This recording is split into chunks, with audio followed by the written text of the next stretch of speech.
ربیع الاول عرب ایک مبارک مہینہ ہے۔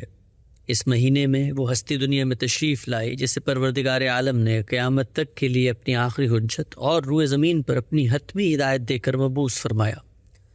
رسول اللہ صلی اللہ علیہ وسلم نے جہاں دین پہنچانے کی یہ ذمہ داری بے کم و کاست ادا کی، وہاں اپنی سیرت و کردار سے رہتی دنیا تک ایک بے مثل نمونہ حیات بھی تاریخ کے سپرد کیا۔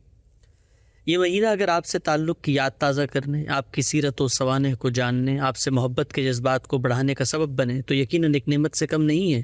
لیکن انسان بالعموم حقیقت سے ہٹ کر نظریات اپناتا ہے اور اپنے تعلق کے اظہار میں اعتدال کو چھوڑ کر افراط و تفریط کا شکار ہو جاتا ہے۔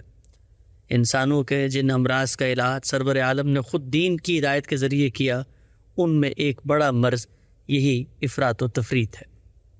لہٰذا ربیع الاول وہ بہترین وقت ہے کہ جب رسول اللہ صلی اللہ علیہ وسلم سے متعلق بعض قائم شدہ تصورات کو خود آپ کے دیے ہوئے دین کی روشنی میں تازہ کر لیا جائے۔ مقصد یہ ہے کہ آپ کی ذات اقدس سے محبت و عقیدت کا تعلق اسی ہدایت کے مطابق استوار ہو جو قرآن و سنت اور آپ کے اسوہ حسنہ میں موجود اور مطلوب ہے۔ وہ چند رائج تصورات یہ ہیں۔ پہلی غلط فہمی، یہ کائنات اللہ تعالیٰ نے رسول اللہ صلی اللہ علیہ وسلم کے لیے بنائی تھی۔ ایسی کوئی بات دین اسلام کے کسی ماخذ میں موجود نہیں ہے۔ اس کے بالکل برخلاف قرآن ہمیں یہ بتاتا ہے کہ اس کائنات میں انسان کی تخلیق کا مقصد اس کے عمل کا امتحان ہے۔ ارشاد ہوا ہے، بہت بزرگ، بہت فیض رساں ہے وہ پروردگار جس کے ہاتھ میں عالم کی بادشاہی ہے اور وہ ہر چیز پر قدرت رکھتا ہے، وہی جس نے موت و زندگی کو پیدا کیا تاکہ تم کو آزمائے کہ تم میں سے کون بہتر عمل کرنے والا ہے۔ سورہ ملک۔ انبیاء کرام صرف اللہ کا یہ پیغام لے کر دنیا میں آتے ہیں۔ اللہ تعالیٰ ان کو اپنی ہدایت پہنچانے کی ذمہ داری تفویض کرتے ہیں۔ اس ذمہ داری کی انجام دہی میں وہ تنکا برابر بھی کمی یا زیادتی نہیں کر سکتے۔ دوسری غلط فہمی، رسول اللہ سے عشق کی جنت میں لے جائے گا۔ جنت میں جانے کے حوالے سے جو معیار قرآن مجید میں موجود ہے اور جو معیار پوری زندگی خود رسول اللہ صلی اللہ علیہ وسلم نے پیش فرمایا، وہ یہ ہے کہ انسان اللہ پر سچا ایمان رکھے، اس کی شریعت پر عمل کرے، اس کے پیغمبروں کو اللہ کا فرستادہ مانے، ان کی اطاعت کرے، اس لیے کہ وہی اللہ کی ہدایت پہنچاتے ہیں، ان سے محبت رکھے، ان کے حکم کے آگے سر تسلیم خم کرے، آخرت پر پختہ ایمان لائے، نیک عمل کرے اور اخلاق کی برائیوں سے بچا رہے۔ تیسری غلط فہمی، سارے نبی تیرے در کے سوالی۔ قرآن مجید نے ہمیں یہ بتایا ہے کہ اللہ کے نزدیک دین ہمیشہ سے ایک ہی رہا ہے اور وہ اسلام ہے۔ اسی دین کو دنیا کے کونے کونے تک پہنچانے کے لیے اللہ تعالیٰ نے انبیاء کرام کا سلسلہ جاری فرمایا۔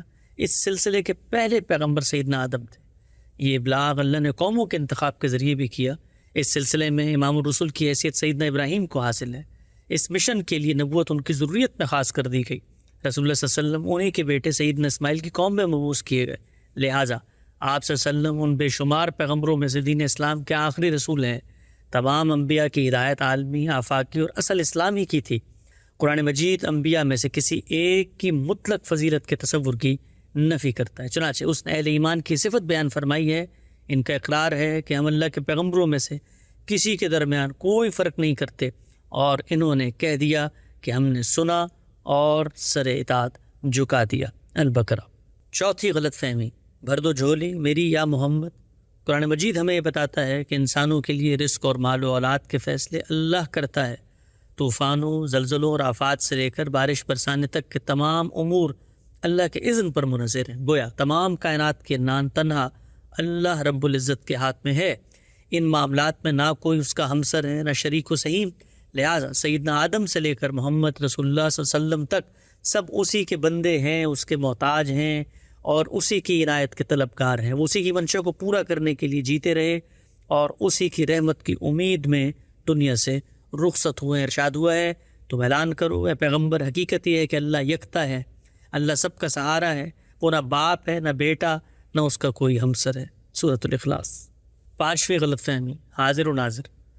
رسول اللہ صلی اللہ علیہ وسلم ایک انسان تھے، انسان کی حیثیت میں پیغمبر منتخب ہوئے اور اپنا مشن پورا کر کے انسانوں ہی کی طرح دنیا سے رخصت ہو گئے۔ قرآن مجید نے یہ بتایا ہے کہ خدا کے نیک بندے جب دنیا سے رخصت ہوتے ہیں تو ان پر عنایتوں کا آغاز کر دیا جاتا ہے۔ وہ عنایتیں کیسی ہوتی ہیں؟ انسانی عقل اس کا شعور نہیں رکھتی۔ کیا وہ دنیا کے معاملات کا اب بھی جائزہ لے رہے ہیں؟ ہمیں یہاں دیکھتے ہیں، اپنے ذکر کی مجالس میں شریک ہوتے ہیں۔ یہ سب دعوے ایسے ہیں کہ جن کی کوئی دلیل کسی دینی ماخذ میں موجود نہیں ہے، لہٰذا ان امور کے حوالے سے ہم کوئی بھی دعویٰ اللہ تعالیٰ کی تصدیق کے بغیر محض اپنے تخیل سے نہیں کر سکتے۔ چھٹی غلط فہمی، مجرم ہوں جہاں بھر کا محشر میں بچا لینا۔ مغفرت کا حق صرف اور صرف اللہ تعالیٰ کو حاصل ہے، محشر میں بچانے اور سزا دینے کا اختیار بھی اسی کو حاصل ہے۔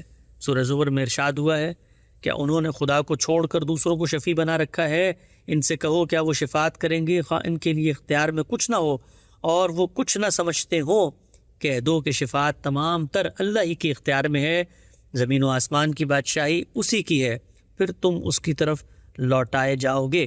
چنانچہ جہاں بھر کا مجرم بننے کی سزا سے کوئی نہیں بچا سکتا، وہاں اللہ انصاف کریں گے، اور انہوں نے یہ بیان کر دیا ہے اس دن جب وہ بولیں گے جنہیں رحمان اجازت دے اور وہ صحیح بات کہیں۔ سورۃ النبأ۔ لہٰذا نبی کی شفاعت کا مطلب یہ نہیں ہے کہ مجرم کو بچا کر انعام یافتہ بنا دیا جائے۔ شفاعت بندے کی طرف سے توبہ، رجوع، ازالے اور استغفار کے بعد خدا کی بارگاہ میں عذر قبول کرنے کی درخواست ہے، اور اللہ کے ہاں ایسی درخواستیں میرٹ پر قبول یا رد ہوتی ہیں۔